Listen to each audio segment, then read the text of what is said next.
Welcome to today's episode of the Scoliosis Experience podcast. You're in for a real treat today because I'm talking to one of the most amazing people I think who have come through the doors of my clinic. Susan has been through so much on her journey with scoliosis, and you'll be amazed at how she has handled those challenges with such a great attitude. It amazes me all the time how she can handle such big, huge challenges with such a great attitude. So this episode is for anyone who is struggling with scoliosis and even the prospect of surgery, as well as anyone who has severe scoliosis and maybe some scoliosis that's caused by other things like radiation and cancer-related diagnoses like Susan, and maybe needing surgery in the future if that prospect is something that is challenging to think about and you want more information. This is a great episode to listen to as Susan shares her experience. I've known Susan for quite a few years now, and I'm constantly amazed at how she continues to take huge challenges in stride. She could very possibly be the most complex post-surgical patient I've seen in my career, and she has made great progress. She's had many setbacks with surgeries. She's taken those all in stride, and she's come to a place where she is doing really well now. And it takes a lot of work for her to continue to do well, and she's such an inspiration on persevering even though you have those challenges. So I know that you'll love this episode. I really enjoyed talking to Susan. I found out some things that I didn't know before we did this episode recording, and I am really grateful that she was willing to share her experience. So without further ado, here's Susan. Okay, welcome to the podcast. I'm here with Susan Butler, who's one of our amazing scoliosis patients, and she has agreed to talk to us about her scoliosis journey, which is pretty unique and pretty crazy. So we'll get into that in a little bit. Susan, I've known her for, how long has it been? Almost 5 years. Almost 5 years. So we've known Susan for a little while. It's been, I think we first met you during COVID, I think is when it was. Could be. No, maybe a little bit before that. And we've just gotten to know you over the past 5 years and gotten to know your spine. So thank you for being with us. Maybe introduce yourself a little bit. So as Dave said, I'm Susan Butler, and started seeing Dave in the practice here after a scoliosis surgery that I had, a fusion. And I had seen a couple of other therapists and decided I needed to change and ended up here and have been very happy. So yeah, thank you. We're glad you're here as well. So let's talk about, since this is the Scoliosis Experience podcast, let's talk about where your journey with scoliosis started. Like what started that whole process? Okay, so back in 2017, No, sorry, Dave. Before that. It was before that. Okay. It was 1997. No, that's a little bit before that. Some of this out. Right. Okay, so back in 1997, yeah, it was 97. Okay. 97. I was diagnosed with bone cancer, and radiation was done through the lower half of my hips and my spine. And the radiation, in combination with the amount of chemotherapy I did, started a degenerative bone and disc disease. And so about 7 or 8 years later, I started having spine issues, pain, bulging discs, things like that. And as it's progressed, it's just gotten worse and worse to where we are now. Right. So it's been a little while since 97. It's been a little. And so that kind of sparked off the whole process. That sparked off the degeneration, sparked off the scoliosis. And when did you first know that you had scoliosis specifically? I'm not really sure anyone said scoliosis until I saw you in your practice. Oh, really? That's interesting. The surgeons had never even said scoliosis, although looking back at scans, I can see it. So right. It was there. Yeah, we didn't make up the diagnosis, but no, it was definitely there. So through the course, I started seeing you, when was that? In 2018? Something Probably. Like that. And so before 2018, you had some surgeries leading up to that point. What surgeries had you had with that? So they had done several fusions, just single level fusions, and then decompressions, trying to release nerves. And I had fallen after the first fusion and crushed a bunch of nerves. Oh, man. So yeah, then they tried to decompress a few times. And Right. So you were no stranger to scoliosis, well, not scoliosis surgery, to spine surgery right, at that point. And did they have to keep going larger in those fusions as, they had to keep moving up. yeah, So they started at my very lower spine, like L5, okay, and each time they'd have to go up a little bit more. right. And each time they go up, you lose a little bit of mobility and sparks off other things. And then it just kind of a cascade as they keep having to do different levels. So when I saw you, I mean, it's been a while. I actually don't remember the first day that we saw you here, but what was your situation at that time? Kind of give us an idea in 2019, 2018. What was your situation then? I was just in a lot of pain. So I was able to do most of what I wanted to do, but I hurt. And I Yeah. had 6 little kids, so hurting really wasn't an option Right, long term. So right. And how was your posture at that time? I was still standing pretty straight. I don't think anything had really, I don't think people noticed anything different at that point. Yeah.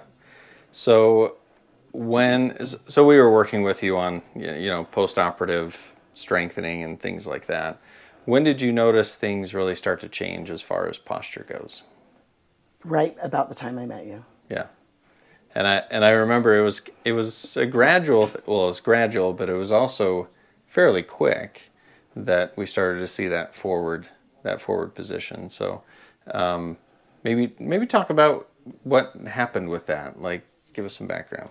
So when you say that, I'm not even sure that I realized I was starting to lean forward at that point, because that was my normal. So, but what was happening was the lower level of my spine was fused incorrectly, and it caused flat back syndrome, which pushed me forward and leaning forward. And so as time progressed, it just got worse and worse. Right.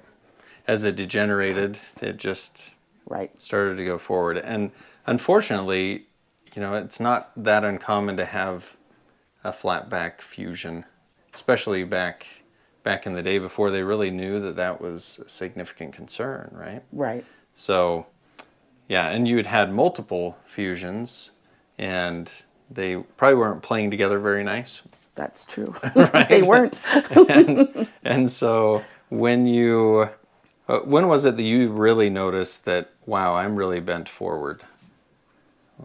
It was probably about 4 years ago. Yeah. And at that point, it had progressed so quickly. Like you said, it was kind of a slow thing, but a fast thing, right? Yeah. It had progressed really fast in a year's time, to the point that I couldn't hold myself up straight. I couldn't even sit up straight and be comfortable. And then from there, it was downhill fast. Yeah. It was actually really surprising to me how quickly you went forward like that. I mean, the degeneration definitely plays a part in that, but gravity is a huge part in that. As you start going forward, it starts to pull more, and the muscles get fatigued, and it's just this cycle. And I remember trying to work on those muscles to get you standing up straighter, and it wasn't working. well, mechanically, we were fighting against that flat back, that we didn't have a nice lordosis in the spine that could maintain that. So we were constantly fighting. I've seen this in a couple of other patients as well, that it's like this losing battle that we're fighting, right? So I remember one day you told me that you just wanted to be able to look people in the eyes again. Do you remember that? I do remember that. That was way eye-opening to me. I was like, whoa, that's simple things that we don't think about, right? Right, but when you're so bent over, I mean, all I was Yeah. seeing was people's shoes, Right. really. So Yeah, you're recognizing people by their shoes shoes. at that point. Oh, man. So for anyone listening to this that is in that situation, let's say they, that's where they are right now. I don't know, what advice would you give them? Because that's a tough place. It is a tough place. And I would say the biggest thing for me was finding a surgeon that I felt comfortable with, that I felt like they knew me. Sorry. They knew me, they knew my history, they knew what they were doing. Yeah. And I think, as you said at the beginning, I had seen so many surgeons. And I think I literally saw every spine surgeon in Utah County because I was Yeah. desperate for help, but also I didn't want to be put in a place again where I had bad results. Yeah. So, Because you had gotten to that point because of an incorrect fusion. right, And you didn't want to have another incorrect fusion to fix the incorrect fusion. correct. So, yeah, you're being very choosy on who you would go to for that. Right. Was it frustrating trying to find a surgeon and trying to decide whether they were the right fit for that? Yeah, it was hard because there were a lot of surgeons who I feel like could have fixed the problem, but I wasn't comfortable with them for whatever reason. Right. And I don't even know what the reasons were, but I wasn't comfortable. Right. So I really had to find that right fit. And there were some surgeons who I definitely was not comfortable with. Right. And that I didn't feel like they understood or knew how to fix it. Yeah. Even. So as much as some people we call it doc shopping and, trying to find, going from doctor to doctor, I think sometimes that's not as helpful. But in your case, I think having second and third opinions, especially because of the complexity of the problem, I think that's definitely worthwhile. So how many opinions did you get on your spine before you decided? 7. 7 different opinions. Yeah. And out of those 7, 5 said that they would do the surgery. And I felt fairly confident with each of them. 2 of them said they wouldn't even attempt it, that it was too risky and that I shouldn't attempt it. So that was a little scary. Yeah, it gives you a little gut check, right? Yeah. Like, should I be doing this? Right. Even? Yeah. So how did you narrow it down to, I mean, I know who you had the fusion from, and how did you narrow it down to Dr. Kimball? At that point, I finally started taking family members with me to my doctor's appointments because I started to feel a little bit, maybe doc shopping is the right word, like I was maybe a little confused and didn't really know what I was feeling, maybe even. So I took family members with me to listen, and when we all actually said, we agree Dr. Kimball should do it, then I was like, okay, I think you're right. So that's maybe some good advice, is take someone with you to those appointments. Don't try and navigate that on your own. Yes. I think it's helpful to have an outside opinion.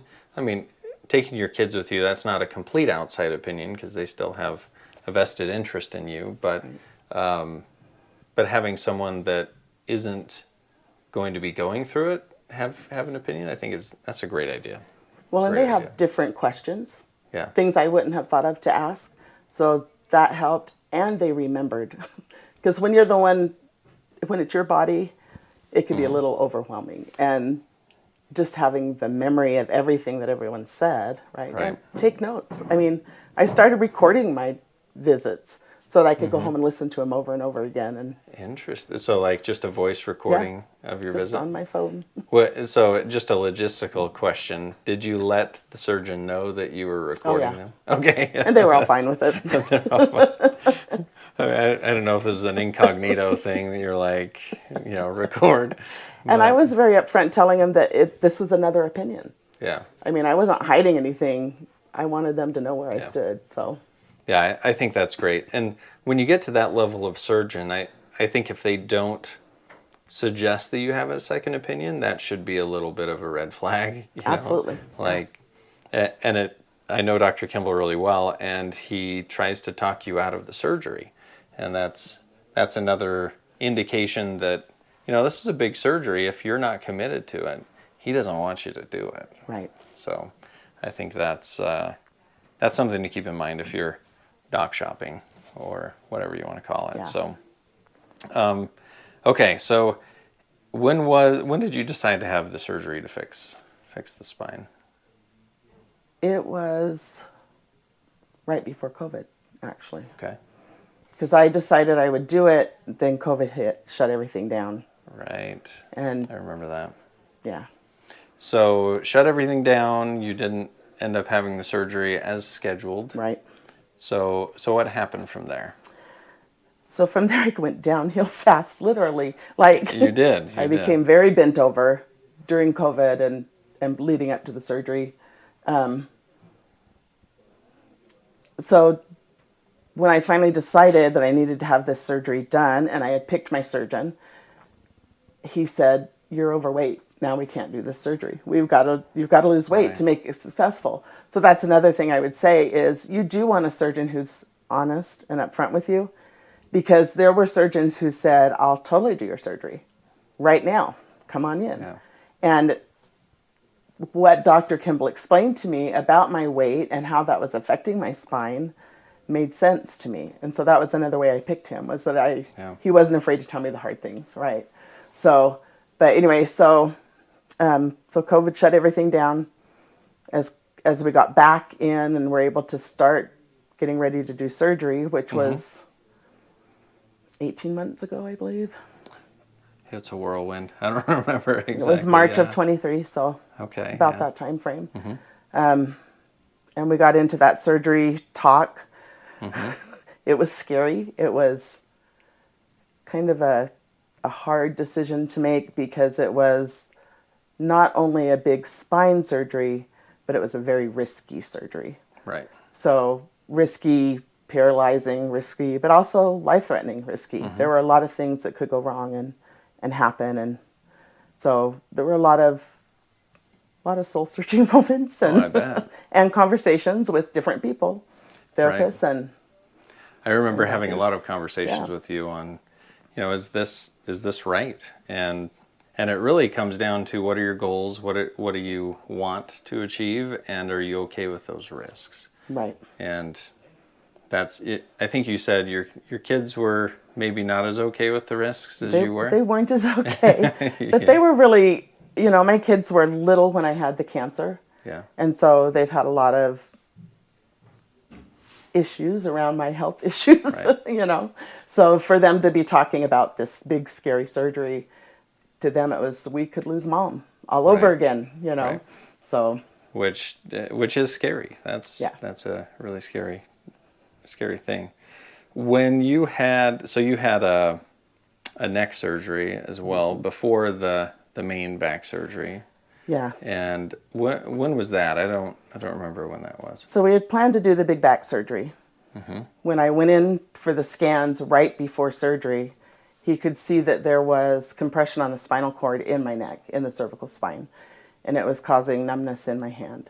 Yeah. And so to be safe, we couldn't go into surgery with the spinal cord compressed. Right. So I ended up doing that surgery first, fusing 3, 4, 5, and then waiting 2 months before we did the big surgery. Yeah, I do remember this. In this situation, we were expecting to see that you had the big back surgery, and then I got a text from your doctor with he sent me a picture of a spinal cord, and he's like, right. "Hey, guess what I'm doing today?" I'm like, what is this? And then come to find out you're having your neck fused. Yep. Like, this little tiny neck surgery. just a little tiny one. That's all. 3, 4, 5. Right. Fusing cervical 3, 4, 5. So, yeah, that was interesting and semi unexpected. Yeah. And so that was done, and then you had to recover from that. Right. So you had to wait a little bit before you had the significant back surgery. And when we say significant back surgery, what does that mean? Like, give us an idea on what that entails. So it was called a pedicle subtraction osteotomy plus a fusion. Yeah. So what he had to do was go in and break out the fusions from before, the bony mass that had formed, take out all the hardware from the fusions, then literally break my back into a curve. Yeah, because you had lost that and it had fused in that position. Oof. And then fuse it all. So he fused from T7 all the way down to the pelvic bones and fused the SI joints as well. Yeah. So that's a pretty big surgery. It was pretty big. And if you add the cervical fusion on top of it, Right. then we almost have the whole spine that needed to be fused. And so that's a big surgery. What did you think of that when he was explaining what he was going to have to do? Did it freak you out a little bit? It was a little freaky, yeah. Yeah? Because just that very first spine surgery that I had done, where they had fused 1 or 2 levels, was so painful and so unsuccessful Yeah. that I was worried about pain, but I was also worried about, could this really be done? He said he could do it, Yeah. but I didn't know anyone who had had one. So it was a little nerve-wracking. Right. And yeah, you'd had a multi-level fusion, but just 2 or 3 2 or 3 levels levels. before. And that didn't go that well. You ended up having pain with that. And now you're thinking of how many level fusion? And you're thinking, how is this going to Right. go? What's recovery going to be like for this? And I remember you had been fitted for a power wheelchair and all this stuff just in preparation for what may or may not happen. Right. And so, yeah, going into this, if we move to the day of surgery, like what was your thought process on the day of surgery? By the time surgery actually came, I was so excited. And Yeah. the other thing that had happened was insurance had kicked it out. So that's right. after I did the cervical fusion, insurance decided they didn't want to pay for this big surgery. And It's nice of them. it was very frustrating. Right. So by the time that day actually came and I felt like I was getting into surgery, Yeah. I was nervous, of course, but I was ready and I was excited and I felt good about my decision. So You'd had enough time to come to terms with what Right. the fusion actually was going to be. And you were probably looking forward to the result, even was. though that result was expected to be down the road a little ways. You're looking forward to that. So how was recovery from that surgery? it was a pretty good recovery, but it wasn't as bad as I thought it was going to be. Because even this big surgery, the day after surgery, the surgeon came into my hospital room, into ICU, and said, "Okay, we're going to stand you up." And I was like, "You're going to what?" I can totally see him doing this too. I can't do it. I got pictures. Yep. But he did. He stood me up in front of him, and I looked him square in the eyes, and I said, it was worth it. Right Just then. to look in his eyes. The next day, I told him I didn't like him. But that day after, you yeah. were like... It was worth it. Because that's one of the things that you wanted, was to be able to look people Right. in the eyes again. And yeah, the day after, when the pain sets in Then it and set you're in. like, I hate you, why did I do this? How long did that phase last? Where you... Not long, just a couple Okay. of days, really. But even in those days, another thing about a good surgeon is they know how to control pain. Yeah. And so this huge surgery was a ton less painful than the first little surgery that I had done. That's awesome. Yeah. And I mean, pain management it is kind of an art, that knowing how to do that. And I think one of the things is knowing that your surgeon has done things like this before. This isn't his first rodeo in doing this kind of a surgery. And knowing and what to expect and going from there, I think is a big piece. Right. So that's good. And then how long were you in the hospital? Like, how long was that stay? So I was in the hospital for 17 days, and then they moved me to inpatient rehab for another 2 weeks. 17 days, that's a while. It was a long hospital stay. Right. But I mean, over that time, they were probably getting you up and walking. What else were you doing? Just laying and recovering, or what? Not a lot of laying. Not a lot of There's a laying. lot of recovery of walking and Yeah. therapies. Even before they moved me to rehab, physical therapy was working with me. Yeah. I don't remember doing a lot of different things at that point, Right. but walking was the big thing. Yeah. Didn't want to form blood clots and Yeah, we don't want that on pneumonia top of or everything anything else, else, right? Yeah. So were you one of the most complex cases in the hospital at that time, do you think? As far as that type of thing, yeah.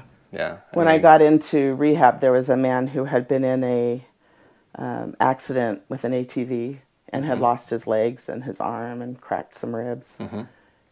And I thought, wow, there are people who have really bad Right. things to go through, right? So, Right. We all have our level of difficulties. And, right, I think it's interesting that when I look at your surgery, like it's a pretty complex surgery. It's one of the more complex surgeries that we've seen here. And I think sometimes people don't know quite what to do with it. Like, I don't know if you experience that at all in the inpatient setting or in recovery, but sometimes it's like, oh, Susan's really fragile because she's had all this done. But you're pretty tough. yeah, it was interesting in rehab. A few people would come in and say, wow, we don't know if we want to work with you right now. Like, Interesting. the aides coming in to shower me were a little afraid because it was a big Because thing. you had a zipper all the way up your all back. the way up my back and 5 drains, and Right. it was pretty intense. Yeah. But most everybody was pretty able to do what needed to be done and help me get through things to recover. Right.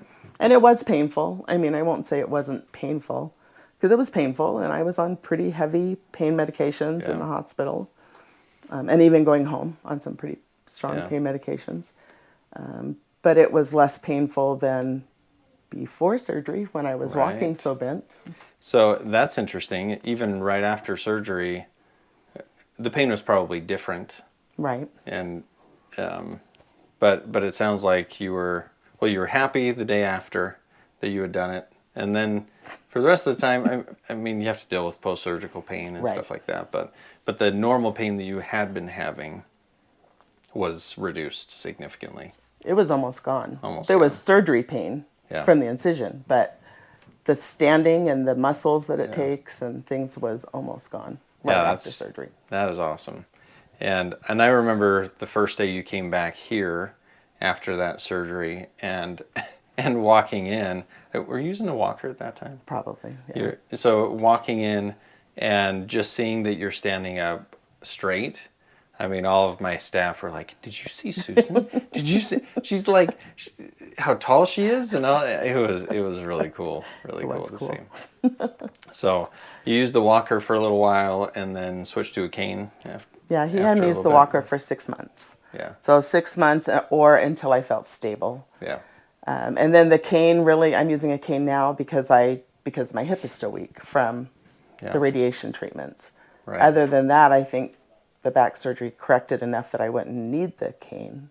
Yeah, you don't need that hip was support strong, right. because you're centered over your pelvis Right. instead of being forward like that, which is so good to see. I mean, every It's really time cool. every time I see you walk, Susan, I'm like, oh, that's awesome. That's amazing. Thank you. It is awesome. So that's great. And then as you went through, I remember going through some rehab when you were using the walker and strengthening things. And then I can't remember, did we get to a point where your knee was Yeah, the so a issue? couple things happened.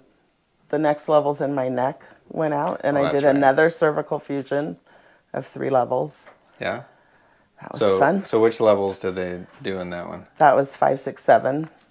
So now you're fused 3 at to this point, 7. 3 to 7, and then T10 down. T7 down. T7 down.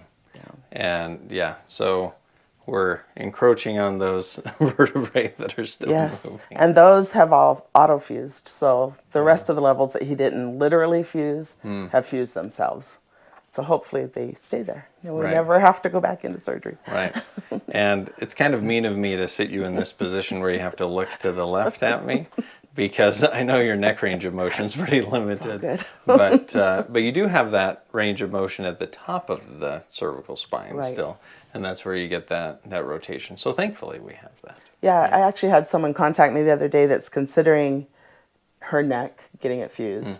And she said, "Can you drive? Can you, what can you and can you not do?" And I'm like, "Well, yes, I hadn't even thought about that." I'm like, "Of course I can drive."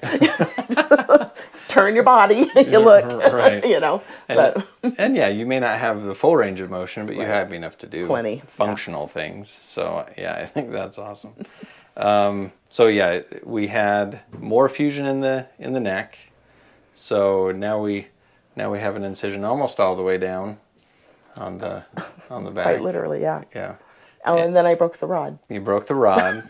The unbreakable rod. Titanium. If anyone will do it, it's you. Yeah. So tell me about that, because that's a complication from a big surgery like this that as a surgeon, it's not totally unexpected from what I know now. But as a patient, I don't know that you were expecting to break a rod. I wasn't expecting it, although I had been warned. Yeah. So Okay. the surgeon had warned me that it was a possibility. In my mind, I was thinking, in 10 or 15 years, that was a possibility. Not in a year. Not in 6 months. It was, Was it March 6 to months? October, yeah. Oh man. So when that rod broke, I literally had taken a step and it snapped. And I went to my knees. I felt it. It was not good. You're like, this isn't right. Yeah. So they had to go back in and replace that rod. And from the description he gave me, actually, was, that rod just has a little bit of flex in it, and over time, just like if you take a paper clip and you bend it back and forth enough, then Right. it can break. And it has a lot of force because of how you were before. It was trying to hold you upright. So Right. did he tell you that you can expect to break more rods, or is this? He said it is a possibility. It is a possibility. So hopefully not. Hopefully not, but he wouldn't be shocked. Right. We're hopefully So- done with breaking rods, but Right. and I do think as your muscle strength increases, that there won't be as much stress on the rods. Hopefully, but mechanically there's still Right. some stress on the rods. So knowing that that's a possibility, then if it happens, yeah, it's uncomfortable and you have to do another surgery for it. But at least the expectation isn't there that Right. it's not going to happen. So, okay, so we've had the cervical fusion after the big fusion. We've had a rod break and you had to get that replaced. What about the knee? Then Tell the us about knee. knee. I remember this knee. So really my knee had been needing to be replaced probably before my spine even Right. needed to be done. Totally. But it didn't make sense to do it at that point because I needed to get the spine done. So I had been putting it off. But they did my knee, 6 months ago. So add the knee replacement to the list. That was great. Had the knee. And, other than the spine surgery, the knee was the best thing I had ever done. So Right. And it just felt so good. And right. it also helped with the mechanics of standing up, right? So it was collapsing and I was frustrated. Right. Well, because you had just had this large spine surgery to get you back functional. Right. And that had gone well, but then the knee, I mean, your knee was angled so far and pretty painful, and you couldn't strengthen it up. Right. And so now your function wasn't limited by the back, which was the main concern before. Now it was limited by the knee, and something needed to be done for the knee, right? That was a little frustrating. Yeah. But I'm glad I did it. So you went with a different surgeon, obviously, for the Right. knee, because Dr. Kimball's a spine surgeon. Was it hard to decide on who to do a knee replacement with, or was there anyone that said that they wouldn't do it because of your surgical history or something like that? I wouldn't say it was hard to decide. I didn't go to as many doctors, Okay. but I did still go to 4. I went to 4 different doctors to decide who I wanted to have do it. And the one I decided was very comfortable with my spine surgery and what had been Right. done and putting me back into surgery again that soon after a big surgery. Right. And Because really a knee is a big surgery. the knee is a big surgery. I mean, So, and you, especially with your surgical history, you don't want to run into that Right. too quickly. And so, because you have other variables that other people don't, right? I mean, there are plenty of surgeons that do knee replacements, but you wanted one that you felt comfortable with everything else that was Right. going on. So that's awesome. So now we're functional. Now we're walking. We're moving well. life is good. Life is good. How has your life changed having had these surgeries? Like, what were you not able to do that you're able to do now? Just kind of give us a picture of before and after. Well, one of the things that you asked me actually when I first came back to you after the knee surgery, maybe I think it was, that you asked what's your goal? What do you want to get out of therapy? What do you want to do? And I said I just want to be able to get up off the floor. Like it's been so Right. long since I had been able to get down on the floor, play with grandkids, and stand back up without assistance. Yeah. That I just wanted that, and I actually did that just 2 days ago. I love it. I love it. So that's huge. Just So little cool. things like getting up off the floor, standing up straight and not hurting, Yeah. walking through my neighborhood, Right. just simple things that I really couldn't do before. Right. And now I can do it and do it without so much pain. Right. So, Well, and I think your situation is a little bit different where some people have that progression to where they're bent forward and they can't do anything over decades, a couple of decades. You had it over a few years, if that, right? right. And so that happened fairly quickly for you, but for most people, and even for you to some extent, it happens gradually that we start to give up those things that we really enjoy doing, like getting on the floor with your grandkids, and sometimes we don't even notice that it's happening until you look back and you're like, oh yeah, I haven't got up out of a chair without having someone help me for a while. And I think that's something to think about if someone's listening to this podcast and they're like, oh, that's me, I've lost a lot of function, that there are things that can be done. Maybe they don't need a huge fusion of their spine. Maybe they might need some strengthening and some specific work with their posture. So everyone's in a different place, but there are things that can be done. Right. Which, 4 years ago, if we would have thought that you would be standing up straight and functional as much as you are, it would have been like, wow, that's going to be a journey. And it was. It was. It was a journey. So what advice would you give someone who's about to embark on that journey, or they, your situation's a little bit different with the radiation and cancer and things like that. But if someone's looking ahead to a large fusion surgery or has a lot of complications, or, they're frustrated because of their function, what advice would you give them? Well, the one thing I did say is do your homework on your doctors. Yeah. I would say do therapy before surgery, which I don't know how often that happens, but I think working with you guys, I wish it did too. Yeah. But I think working with you guys before my big surgery and between surgeries Right.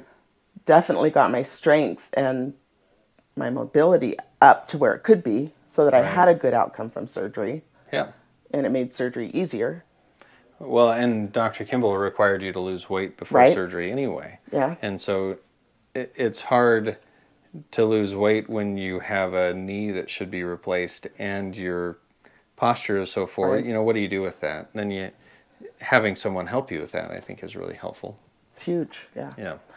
And I don't think prehab is done enough, like getting ready for surgery. I have never even heard of it until this surgery. Yeah. Didn't know there was such a thing. So, Right. yeah. Well, and didn't we do that with your knee too? We did. We're strengthening that because we just get better outcomes if we Right. go into a surgery with more strength. So I think that's a huge take home. Do some strengthening. If it's not physical therapy, at least something. Do something to prepare yourself for that. We haven't talked a ton about scoliosis in this podcast, but you did have scoliosis and kyphosis and flat back, and those are all deformities that kind of go along with the scoliosis. This isn't an idiopathic adolescent scoliosis, but this is definitely a spinal deformity that was a result of multiple factors. So, any other advice that you'd want to? I would say ask questions. That's Don't a be big afraid one. to ask questions. That's And a big one. find people who have been through similar journeys that you can talk to and find out what their path was like. That doesn't mean your path will be the same, but it gives you an idea of what's going to happen and another good place to ask questions. Yeah.